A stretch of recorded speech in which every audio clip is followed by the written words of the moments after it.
Good day, ladies and gentlemen. My name is Michael Odidi. I am a PhD student under the CeBER research group at the University of Cape Town, and I hope you enjoy my presentation. The title of my presentation is The Effect of Bed and Fluid Properties on Capillary Pressure and its Impact on the Hydrodynamic Modeling of Heap Leaching Systems.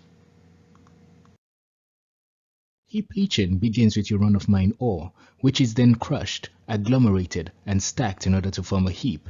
The heap is then irrigated with a lixiviant solution that percolates through the heap, dissolving the targeted metal species, and is collected in a pregnant leach solution pond. The solution from this pond is sent to a metals recovery unit, in which the targeted metal is stripped, producing your barren leach solution that is recycled back to the top of your heap, together with the addition of fresh lixiviant. Now, heap leaching has the following advantages. It is economically viable in the treatment of low-grade ore. It has been used to recover a variety of base and precious metals, and it is a process that is gaining popularity due to the depletion of high-grade ore reserves around the world.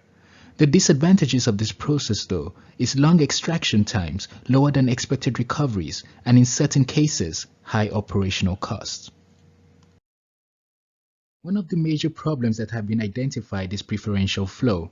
To take you through what it means, upon irrigation of your heap, what one would like is to have a uniform distribution of solution, as this leads to optimized recoveries. However, in reality, what tends to happen is that sections of your heap receive high velocities of fluid flow, while other sections receive little to no fluid contact.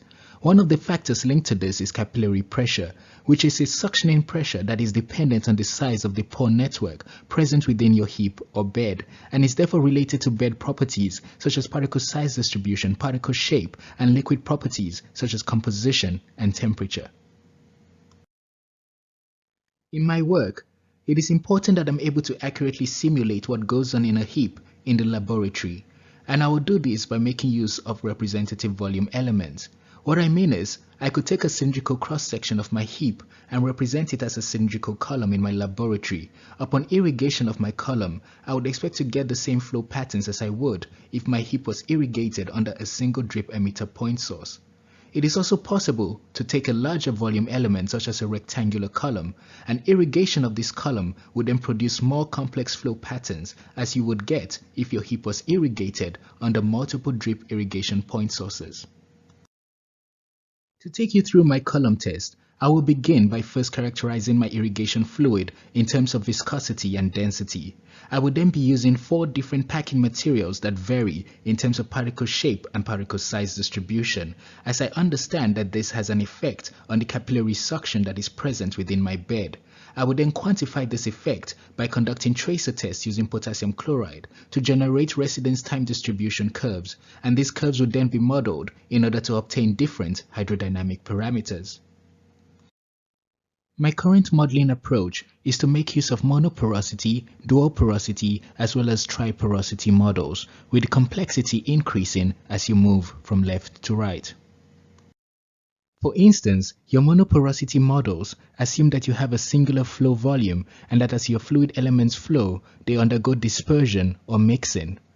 Unfortunately, in certain cases, it has been found that these models are inadequate for more complex systems.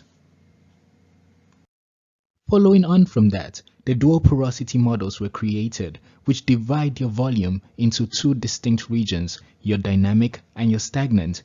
An example of this is that as your fluid flows through your dynamic, it then undergoes mass transfer with a well-mixed stagnant region. Though much success has been had with these models, in certain cases they themselves have proven to be inadequate. This has led to the conceptualization of a triporosity model, in which your flow volume is divided into 3 distinct regions: your dynamic, in which dispersion occurs, a well-mixed stagnant liquid film region around your particle, as well as a linearly diffusion-controlled stagnant liquid within the particle pores.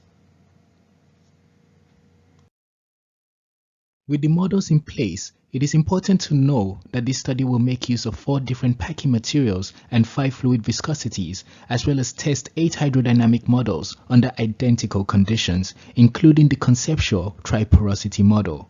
The aim is to lay the foundation for which more sophisticated hydrodynamic modeling tools can be built in order to help with better heap design, which will eventually lead to higher extraction efficiencies and the more efficient use of precious resources. And that is it, ladies and gentlemen. Thank you. I hope you enjoyed my presentation.